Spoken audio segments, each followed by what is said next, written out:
Bonjour à tous, bienvenue sur eCheck Alumni Talks. Nous sommes très heureux aujourd'hui d'accueillir Marie Leger, promo 2011. Tu as un master en Business Engineering. Tu as un sacré profil parce que tu as fait une carrière en banque. Tu es cofondatrice de Better, qui a de la philanthropie par abonnement. Tu as été élue 40 under 40. Tu as eu un parcours en banque. Visiblement, tu vas nous en parler. Tu as fait un pivot sur la tech for good. Tu as un parcours à l'international, fait beaucoup d'années en Asie, d'écouter tout ça. Et tu es une ex-entrepreneur de l'entertainment touristique à Bruxelles. Quel parcours! Merci d'être parmi nous. Marie, j'ai une première question. Finis cette phrase. En 2030, la philanthropie en entreprise sera? Je pense qu'elle sera inévitable. Magnifique. Puisque les dieux t'écoutent. Origine et déclic. Tu as commencé en banque. Qu'est-ce qui a fait que tu as complètement changé de direction? En fait, pour être honnête, j'ai commencé en banque un peu comme j'ai choisi mes études à l'ECHEC en me disant j'adore les maths, du coup c'est ce qu'il faut faire, maths et éco. Et en fait, quand je me suis mis en mouvement, quand j'ai commencé à comprendre comment fonctionnait la banque, que j'avais des idées, que je les soutenais, que je les présentais à mon manager et que je me suis rendu compte le chemin que devait faire cette idée, avant même qu'on me dise, parfois elles étaient très mauvaises, là n'est pas la question, mais avant même de savoir si on pouvait les mettre en mouvement, je me suis dit qu'en fait, une entreprise aussi grande, c'est pas ce qui me correspondait aujourd'hui. Et si tu devais résumer ton principe de carrière en 3 règles, tu dirais quoi? Je dirais, lance-toi avant d'être prête, entoure-toi de gens bienveillants, mais bien plus malins que toi, et apprends plus vite que tu échoues. Magnifique, magnifique. J'ai bien sûr regardé tout ce que tu faisais autour de Better et tout ce qui est philanthropie, ça m'intéresse beaucoup. J'imagine que ça doit pas être facile tous les jours. Comment tu pitches une DRH un peu sceptique? En quelques mots. Mais en fait, aujourd'hui, les employés, peu importe la génération, parfois on caricature à une génération spécifique, mais vraiment peu importe la génération, un employé sur 2 aimerait bien avoir du sens dans son job. Peu importe sous quelle forme, mais il aimerait bien que ça participe à autre chose que juste générer du profit. Ils aimeraient que leur boîte ait un impact sur l'écosystème. Or, on voit que 8 programmes sur 10 échouent. Et donc, c'est là où on fait vraiment le lien. Si les gens ont envie que leur boîte participe au bien commun, comment est-ce qu'on peut donner les outils aux entreprises pour que ce soit pas trop contraignant, pas trop chronophage et idéalement pas trop cher, mais pour avoir un vrai impact, pas juste pour faire de l'impact de vitrine et faire semblant qu'on fait quelque chose de bien. Conscience. Voilà. Oui. D'accord. J'ai vu que tu avais lancé récemment l'offre B2B. Comment tu as accessoirisé ça? Comment ça évolue? Ça évolue bien. En fait, on voit justement qu'il y a cette envie des entreprises. Nous, on est vraiment axés sur les PME et on voit que les PME, en fait, souvent, quand une personne a lancé sa boîte ou reprend une boîte, elle a envie d'avoir un impact positif sur son écosystème. Souvent, c'est pas juste pour gagner plein d'argent qu'on fait ça. On a envie de créer de l'emploi, on a envie de faire en sorte que les gens qui travaillent chez nous se sentent bien. Et en fait, c'est un message qu'ils comprennent très bien quand on va parler aux dirigeants d'entreprise et qu'on leur dit aujourd'hui, les ASBL en Belgique sont vraiment celles qui font face à tous les problèmes de notre société. Elles règlent plein de choses qui ne sont pas réglées par les gouvernements, par les politiques, etc. Or, elles passent 40% de leur temps à lever des fonds. Et ce qui veut dire que ça va être des gens qui ont une mission spécifique. Disons, par exemple, on est une assistante sociale et on aide les personnes qui vivent dans la rue. Notre métier n'est pas de lever des fonds ou de créer des business plans ou de parler à des financiers. Et donc, elles perdent beaucoup d'énergie et elles sont moins efficaces dans leur mission. Et quand on explique ça à des gérants d'entreprise, ils comprennent bien parce que chez eux, c'est la même chose. Ils savent que s'ils ne connaissent pas leur budget de l'année prochaine, ils ne peuvent pas être ambitieux. Et donc, on leur explique, voilà, nous, on rêve d'un monde où ces ASBL peuvent se consacrer sur ce qu'elles font de mieux, construire la société de demain, et nous, on les aide à se financer. C'est génial. Et donc, souvent, ça marche bien. Génial. Et est-ce que tu as un conseil numéro 1 que tu donnerais à des collaborateurs qui veulent s'engager dans une mission à impact? Oui, faire en sorte que ça vous parle, donc ne pas le faire parce qu'il faut. C'est pour ça que chez Better, on a vraiment développé un principe où c'est participatif. Donc, chaque collaborateur peut participer et soutenir son ASBL qui lui tient à cœur. Parce que finalement, nos envies de changement, c'est très personnel, ça dépend de notre vécu, de notre histoire, et c'est très bien comme ça. Donc, faire en sorte que c'est quelque chose qui vous parle à vous. Et puis, le rendre fun, vraiment s'impliquer, voir pourquoi ça nous parle et comment on peut aider.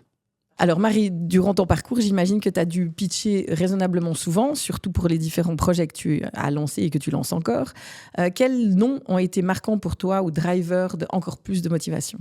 Je pense que il y en a 2 qui m'ont très fort marqué. Il y en a un où c'était vraiment hyper bienveillant. Il y a un investisseur qui nous a dit non, pas encore. Vous n'êtes pas prêt.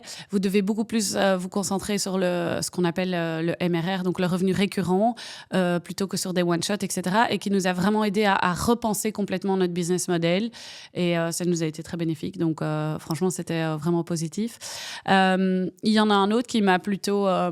je ne sais pas si révolté, c'est le terme, mais on m'a dit non une fois lors de la séance de networking après le pitch, parce que souvent, c'est des pitchs un peu publics où il y a plusieurs startups, etc. Je parlais justement du problème de place en crèche pour les enfants et il y a un investisseur qui m'a dit « Vous auriez dû nous dire que vous aviez un petit enfant. Moi, je n'investis pas dans les jeunes mamans parce qu'elles ne sont jamais disponibles. » Et je pense que c'est le non qui m'a le plus... Au moment même, je n'ai rien dit. Puis après, sur mon vélo, je me disais « J'aurais dû dire ça, j'aurais dû dire ça. » Et voilà, ça m'a rendu peut-être un peu plus féministe encore et un peu plus... Engagée, voilà. C'est très bien, je comprends parfaitement. Femme que je suis, et maman que je suis également. Voilà. Est-ce que tu as un post LinkedIn dont tu es le plus fière et où tu as été surprise aussi par l'engagement qu'il a obtenu? En fait, justement, c'est sur la même thématique.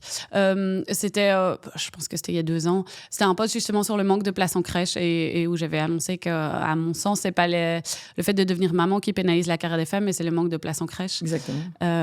Et oui, je crois qu'il y avait eu plus de 50 000 vues, etc. Donc ça a fait... et ça a en fait été un effet boule de neige et tout d'un coup, tout le monde pensait que j'étais experte sur le sujet, me demandait mon avis et j'étais invitée à des débats et je disais non, je suis juste maman, pas contente, mais maman quand même.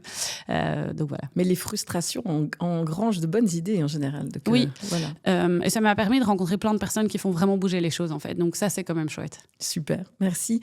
J'ai vu aussi que tu as fait un parcours à l'international, principalement en Asie, si je ne me trompe pas.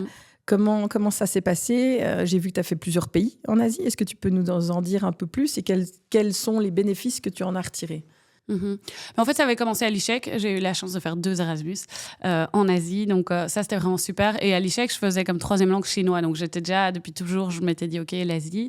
Et puis, j'ai eu la chance d'être sélectionnée pour le Fonds Prince Albert, qui est une bourse qui permet aux jeunes de moins de 30 ans de partir 1 an à l'étranger pour une entreprise belge, complètement financée par le fonds. Donc, c'est une super opportunité parce que moi, c'était justement après ma carrière, mes 2 ans en banque, disons, donc pas carrière, mes 2 ans en banque. Et c'était le moment de me dire, OK, je ne perds rien à essayer. Je suis soutenue par la bourse. Et donc, il y a beaucoup plus d'entreprises qui aussi osent engager des jeunes parce qu'ils se disent, je ne perds rien à perdre, le salaire est payé par la bourse, etc. Et donc, je suis partie pour une PME belge basée à Verviers qui produisait des broyeurs de recyclage. Incroyable. Hyper spécifique. Et qui avait un atelier d'affûtage en Malaisie. Et donc, à 26 ans, j'ai pris mon sac à dos et j'ai débarqué en Malaisie où j'ai géré un atelier avec des ouvriers, des machines, des commerciaux. Voilà. C'était complètement autre chose. Et je suis restée 6 ans, 3 ans en Malaisie et puis 3 ans en Thaïlande où j'ai été ouvrir la nouvelle usine. Et qu'est-ce qui t'a fait revenir à Bruxelles? L'amour de la gastronomie, la bière? Non, je pense que... en fait, j'ai découvert un truc lors de ces différentes missions, c'est que ma passion, entre guillemets, ou là où je suis très forte, c'est d'avoir l'énergie pour amener un projet de 0 à 1. C'est une énergie particulière qui fonctionne beaucoup sur l'entrain, sur le fait de lead by example, de le faire, etc. J'adore recruter, trouver les bons éléments pour créer une équipe. Et en fait, à chaque fois, le projet après arrivait à un stade où il fallait mettre en place les process. C'est très important aussi pour une entreprise pour vraiment avoir du coup cette espèce de scale-up moment. Et ça, c'était moins mon fort. Et du coup, il y a une autre personne qui a fait ça. Et puis, la boîte de Verviers n'avait pas envie d'ouvrir des nouveaux sites tous les 3 ans. Voilà. Et donc, elle m'a dit, rentre, il y a des projets en Belgique, tu verras, c'est super. Fantastique, on est heureux. En tout cas, la Belgique est ravie que tu sois de retour avec tous les projets que tu lances. Et d'ailleurs, ça m'amène une autre question, parce que tu as fait plein de choses. Visiblement, il y a un fil conducteur aussi au niveau de l'immersif, parce qu'avec Imagine Belgium, tu as lancé la Flybox sur la Grand Place. Et avec Better maintenant, qu'est-ce que ça t'amène? Qu'est-ce que ça t'apporte? Est-ce que tu en tires quelque chose de spécifique? Moi, j'ai découvert en fait que... C'est marrant, je m'y attendais pas du tout parce que moi qui ai toujours eu des problèmes d'orthographe et pour m'exprimer, mais en fait j'ai découvert la force du storytelling. Que quand on prend le temps de bien expliquer les choses, de bien les raconter, en fait on arrive à embarquer plein de personnes avec nous. Ouais. Et donc souvent, là où avant j'étais plutôt cartésienne en disant les faits sont les faits, en fait non, quand on explique l'origine, quand on explique notre why, etc., on arrive à faire pas mal de choses, c'est assez intéressant. Et quand on est animé, je pense, quand on a vraiment le feu sacré, là, ça se sent, n'est-ce pas? Oui. Ça se sent fort chez toi, c'est génial. Tant mieux. J'ai un petit challenge. Tu as 10 000 €, tu as 90 jours comment tu ferais pour adopter un programme d'impact dans une scale-up? Pour faire adopter un programme d'impact dans une scale-up avec 10 000 € et 90 jours. Sur 3 mois, je pense que je montre justement, donc ça partirait d'abord par une phase d'éducation entre guillemets, où j'expliquerais justement que, à mon sens, le meilleur moyen d'avoir de l'impact est de financer les ASBL aujourd'hui, et j'expliquerai pourquoi, et de les libérer justement de ce temps, de ces 40% qui passent à lever des fonds, et que si on les libère de ce temps, ils vont être 10 fois plus actifs sur le terrain. Et ensuite, c'est ce qu'on fait chez Better, c'est une gamification. Les gens adorent, les mettre un peu en concurrence, qu'ils aient des cagnottes, qu'ils expliquent pourquoi leur projet est plus intéressant qu'un autre. Et en fait, on voit que quand les gens sont en concurrence, c'est pas une vraie concurrence parce que finalement, c'est pour le bien commun, mais ce petit je ne sais quoi qui fait qu'on a envie de gagner fait qu'ils vont beaucoup plus loin. Et au final, c'est les assos qui gagnent, donc c'est super. Fantastique. C'est win-win pour tout le monde. C'est génial. Est-ce que tu as vu ou tu vois le pire faux pas que les entreprises font quand elles parlent d'ESG ou de CSR? Honnêtement, la plupart qui prennent le temps de définir un programme le font assez bien. Mais les pires faux pas, il y en a 2. C'est soit le faire parce qu'il faut, et alors on le fait très mal. On dit « Ah oui, j'ai planté des arbres là, mais il n'y a pas vraiment de suivi » ou ça ne se ressent pas. Et le deuxième, c'est quand c'est fait de manière trop top-down. Donc, c'est-à-dire quand le management se dit « Bah voilà, nous, on trouve que c'est super de financer la recherche contre le cancer », ce qui est super par ailleurs, là n'est pas la question, mais c'est pas...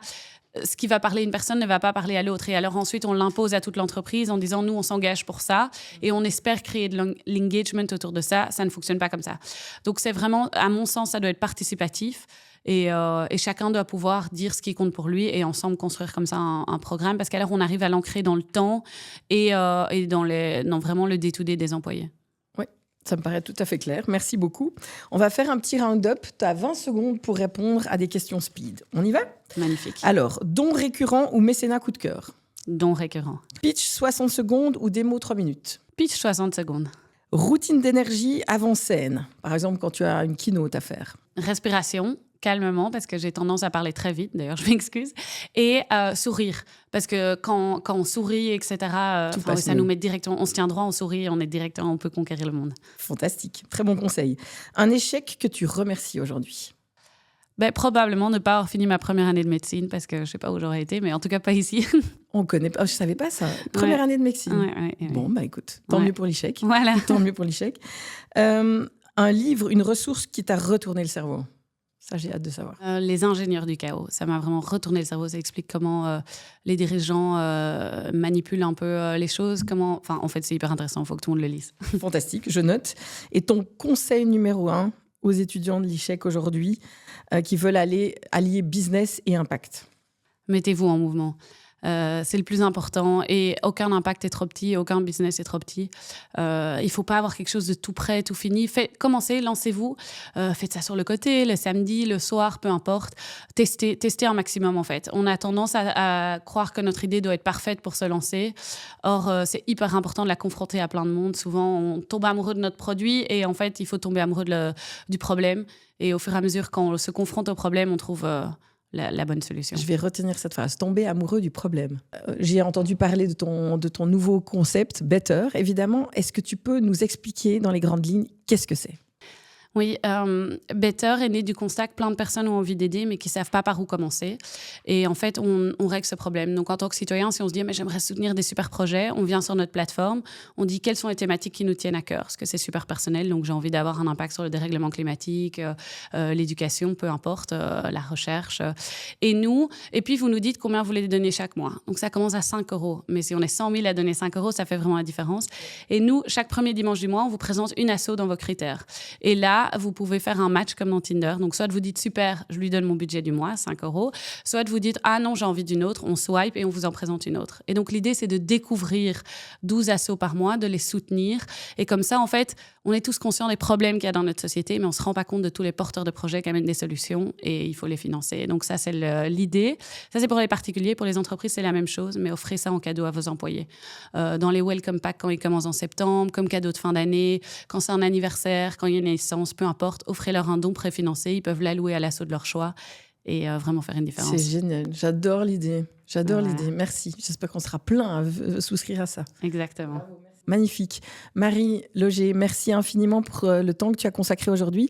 Je suis certaine qu'il y a plein de gens vont vouloir te suivre et savoir plus sur toi. Est-ce que tu peux nous dire où trouver Better, où on peut trouver des informations? Bien sûr. On peut nous suivre sur LinkedIn. Je pense que c'est le mieux. Betterapp.org. Donc better-app.org sur notre site internet pour les particuliers ou pour les entreprises qui veulent soutenir les ASBL. Fantastique. Merci beaucoup. Au revoir à tous. On espère vous retrouver très nombreux pour un prochain épisode Ishek Alumni Talks. À bientôt. Merci Marie. Merci.